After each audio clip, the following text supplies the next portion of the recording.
Good morning. Uh, it's a Thursday, and I've got a lot to do today. Today is my normal day off, and during the week because I got to work this Saturday.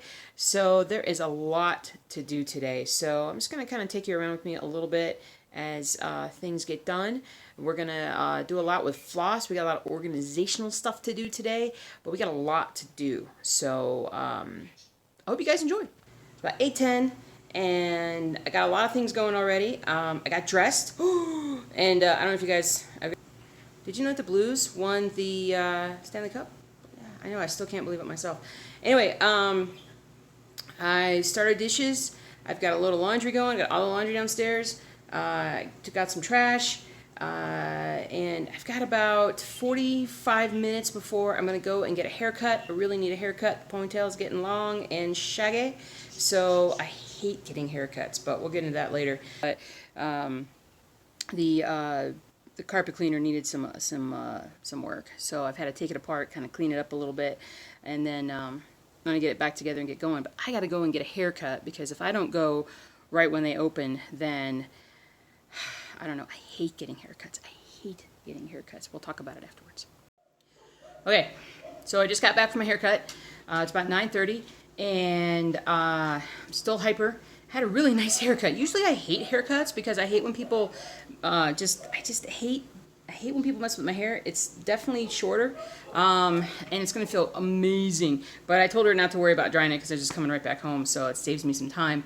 Normally I just hate people messing with my hair. This time, she was wonderful. She was just cool, and we had a really nice conversation the whole time, and it was just a lot of fun, and I guess I was just ready to get a haircut, and I was ready to talk, and it went great. So literally like a half an hour there, haircut, and back. So found this.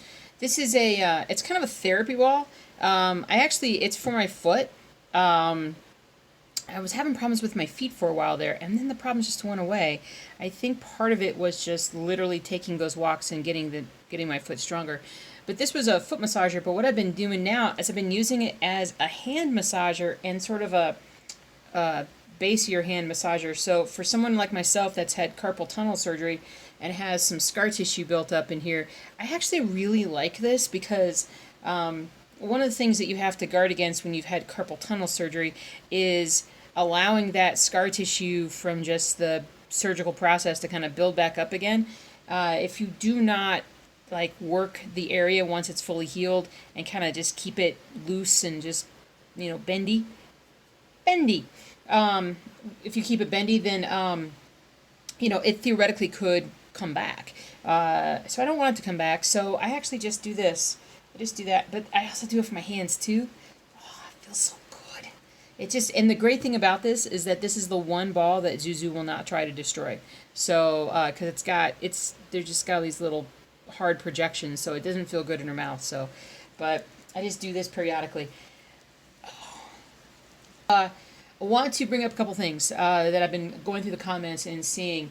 If you're having a hard time finding me, if you want to watch my videos, because I do put out a lot more videos now, you have to subscribe first of all, but number two, there's a little notification bell that is kind of down this area of your screen usually, and it's a little bell signal, and if you hit that, then what will happen is YouTube will send you a notification whenever I post something. And otherwise, you kind of end up, if you haven't watched for a little bit, YouTube will be like, oh, you're not watching that channel anymore. Let me show you something else. So that's the unfortunate thing. They don't always show you all your subscriptions, which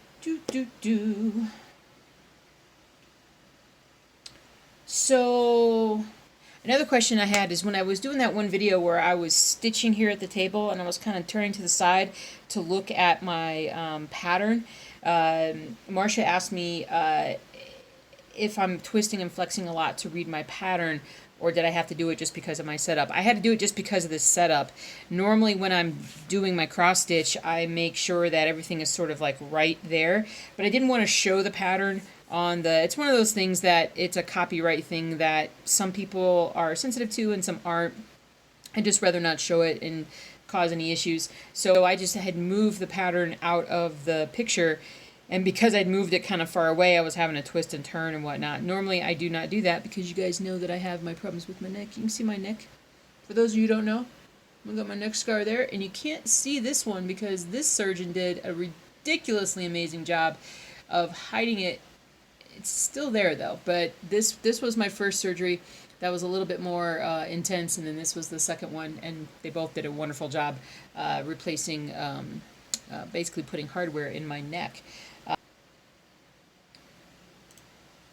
All right, I'm gonna have to respond back to this person. So M.Ju, M.Ju, how you doing? Thanks for your question. I'm gonna respond back here, but I'm also gonna talk to you here. So the question you have is, can you please make a video on how you center the design in your fabric?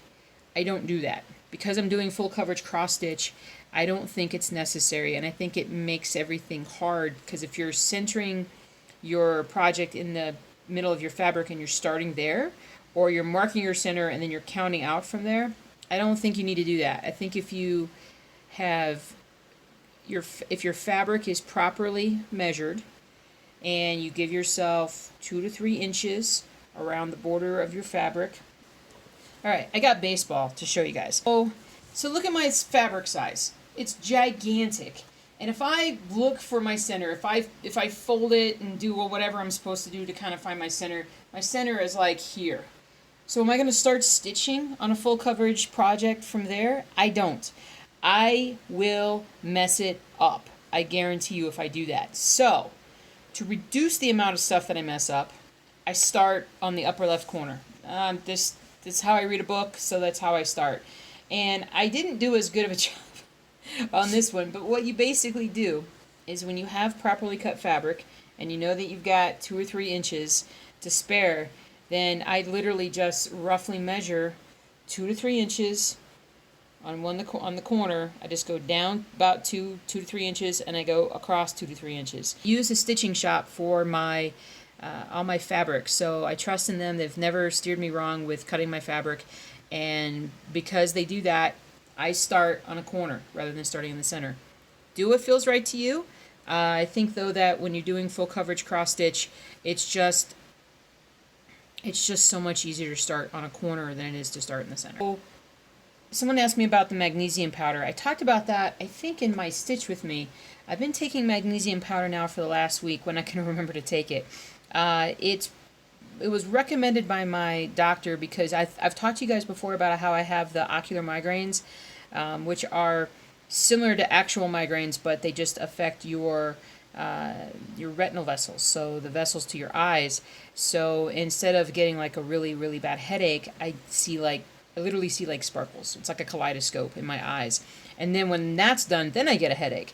So my doctor suggested I start to take some magnesium because it is, they said they think most people are deficient in magnesium, especially when it comes to proper brain health. And they feel that magnesium helps in calming the brain and keeping it settled. And I will say this, when I do remember to take my magnesium, because I just take it once a day, and I'm taking it, they want you to take it about an hour before bedtime. And I know I don't always get to that. Sometimes I've been forgetting because we've been so busy. But when I do, I gotta say, I get really sleepy when I get ready to go to bed, and I sleep really well. So I'm trying to remember to take it. I'm linking down below to the product that is closest to what I'm using, and it's just something that is, it's really easy for me to take, and it's helping. I haven't had a ocular migraine since I started, and I've been having some well, if I can go another couple of weeks and not have one, then I think it's working. But overall, I think it's good, period, to take it. So I wanted to do a shout out for a channel called Simple and Blessed Stitches, who wrote me a very, very nice comment and asked me to make sure that I do that video of how I shoot a floss tube video so that others can see how I do it and perhaps become a bit more confident in doing them themselves, because there are so many more floss tube channels that are out now versus when I first got started. So there's something out there for everybody, and it's a lot of fun to see all the new channels and people doing it. It just gives people confidence and whatnot. I love it. I love it, love it, love it. I want to throw a shout out also to Tammy. You're in Savannah right now stitching, or you're in Savannah and you're stitching. I've never been to Savannah, Georgia. I grew up in Georgia. I lived there for almost 20 years, and I never went to Savannah ever. It was probably about a 4 to 5 hour drive, and I never went there. I've been to every other decent sized town in Georgia, but never Savannah. And the closest I've ever actually even been was probably when we were in Jacksonville visiting my husband's family. So that's the closest we've been, but I've never been there otherwise. And then Deborah came out and asked me, or actually just made a comment on how I'm not really somebody who does, I do my channel and that's about it. I don't do Stitch Mania, I don't do Facebook. I do a little bit of Facebook. I am a member of a couple different Facebook groups, and I do occasionally comment. I mostly just like, I'll put a like on something if I really like it, but I just don't have the time to do. I mean, for me, Stitch Mania is 365 days a year, so I don't participate, and sometimes I wish that I did, and I was part of that group because everybody looks like they're having so much fun, but I just don't. I don't have time. It coincides in May with a very busy month at work for me, and with everything else that I'm doing, I don't have time to be consistent with it. So I just learned something new. So one of you crazies talked about getting a pattern called 4 Seasons from Soda Stitch. And I was like, Soda Stitch? What's Soda Stitch? I had no idea what Soda Stitch was. And if you don't know, it's basically apparently a company from Korea, cross-stitching pattern company from Korea. They have an Etsy store. I got to add them to the website. But it's cute because they do, it's kind of like that anime. Or they have an Etsy site, like I said. They have a Soda Stitch Canada distributor site.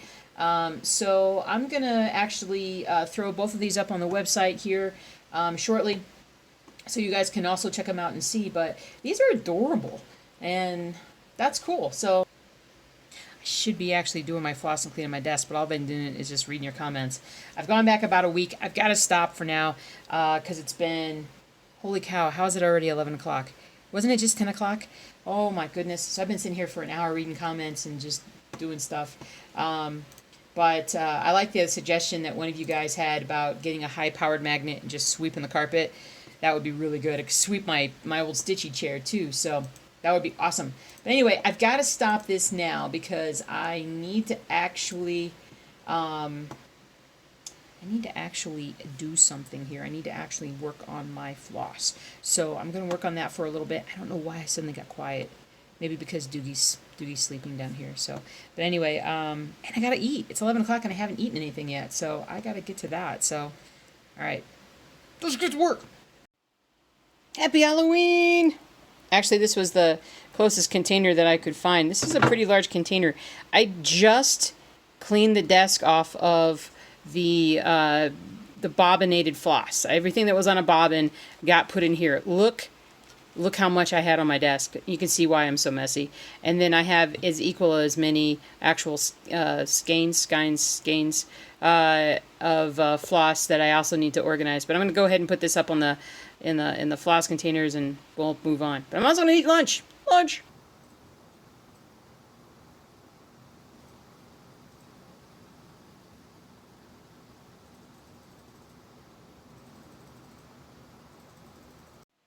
All right, Comcast has been out here and has left. Took about 45 minutes. Turns out the problem was even here. It was like 2-3 doors down. Some technicians must have come out and done something with the box a little bit further away and created some kind of interference or did something to whatever reason our line when they did that. So the great news is that it's now fixed. We have ridiculously fast internet now, especially upload speeds, which is great because it's been taking way too long to upload videos lately. So I'm super excited about that. And not only that, but the house is now pretty much clean. Pretty much, it's clean enough, and I can now relax and stitch and do whatever else I need to do, play around on the internet, whatever. But it's ridiculously fast, guys. I mean, I don't even want to say, because if I don't want internet envy.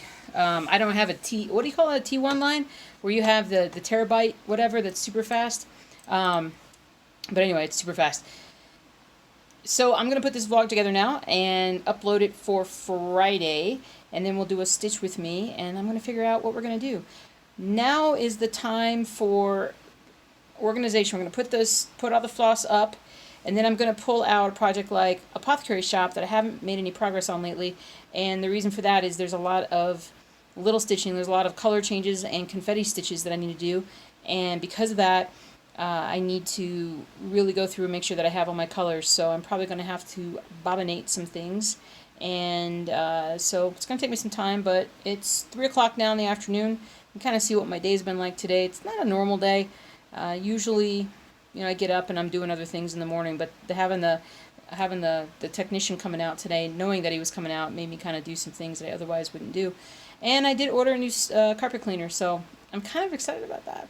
And I did a lot of work on my aquariums, so you'll see that soon on the aquarium video. I did lose a fish. I'm kind of sad about that. Looks like he had just died too, like today probably.